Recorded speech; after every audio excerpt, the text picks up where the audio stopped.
जालना ते जळगाव रेल्वेला केंद्राकडून ग्रीन सिग्नल देण्यात आला। रावसाहेब दानवे यांनी केंद्राच्या निर्णयाचं स्वागत केलं। रेल्वे बोर्डाच्या प्रस्तावावरती केंद्राकडून शिक्कामोर्तब करण्यात आलं आणि त्यानंतर रावसाहेब दानवे यांनी केंद्राच्या या निर्णयाचं स्वागत केलं। महाराष्ट्रासाठी आणि मराठवाड्यासाठी आणि जालना संभाजीनगरसाठी एक महत्त्वाचा असा प्रकल्प मी रेल्वे राज्यमंत्री असताना आम्ही त्याचा पाया रचला होता। तो म्हणजे जालना जळगाव हा रस्ता, हा रेल्वे मार्ग आणि साधारणतः 174 किलोमीटरचा हा रेल्वे मार्ग आहे।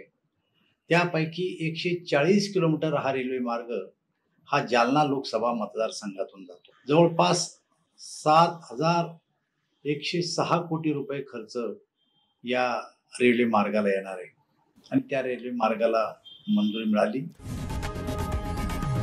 लोकशाही मराठी ऐका, पहा, जागरूक रहा।